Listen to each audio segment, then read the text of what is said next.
रामायण की कथा में एक महत्वपूर्ण प्रसंग है जहां रावण और उसके पुत्र इंद्रजीत के बीच एक गहन विवाद हुआ।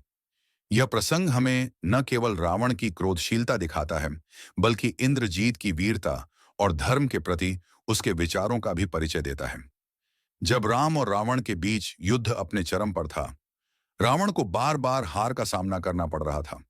उसने इंद्रजीत से युद्ध में जाकर राम और लक्ष्मण को पराजित करने का आदेश दिया।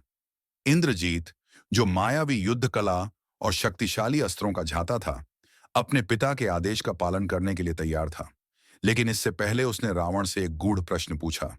इंद्रजीत ने कहा, पिताश्री, आप इतने शक्तिशाली हैं, आपकी शक्ति और तपस्या का लोहा तीनों लोग मानते हैं, तो फिर आपने सीता माता का हरण कर क्यों अधर्म का मार्ग चुना? इस सवाल ने रावण को क्रोधित कर दिया। रावण को लगा कि इंद्रजीत उसके निर्णय पर सवाल उठा रहा है। क्रोध में रावण ने कहा, तुम्हें केवल मेरे आदेश का पालन करना चाहिए, मेरे निर्णयों पर सवाल उठाने का अधिकार नहीं है। लेकिन इंद्रजीत, जो धर्म और अधर्म का महत्व समझता था, शांत स्वर में बोला, पिताश्री, यह सत्य है कि आप महान योद्धा हैं, लेकिन अधर्म का समर्थन करना हमारी पराजय का कारण बन सकता है। यदि आप राम के साथ धर्म का मार्ग अपनाते, तो यह युद्ध कभी नहीं होता। रावण इंद्रजीत की इन बातों से और अधिक क्रोधित हो गया। उसने इंद्रजीत को अपमानित करते हुए कहा, तुम मेरे पुत्र हो, लेकिन तुम मेरे शत्रु का पक्ष ले रहे हो। क्या तुम्हें अपनी शक्तियों पर भरोसा नहीं है? इस पर इंद्रजीत ने अपना गदा उठाई और बोला, मैं आपके आदेश का पालन करूंगा, लेकिन याद रखिए पिताश्री, धर्म की जीत सुनिश्चित है।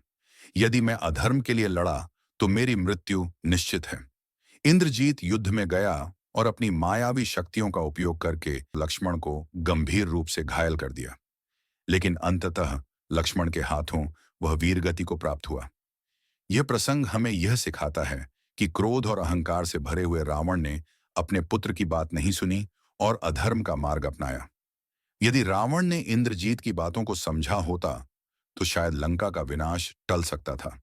यह कथा हमें यह संदेश देती है कि हमें अहंकार के बजाय सत्य और धर्म का साथ देना चाहिए। चाहे वह कोई भी परिस्थिति हो, धर्म की विजय हमेशा होती है।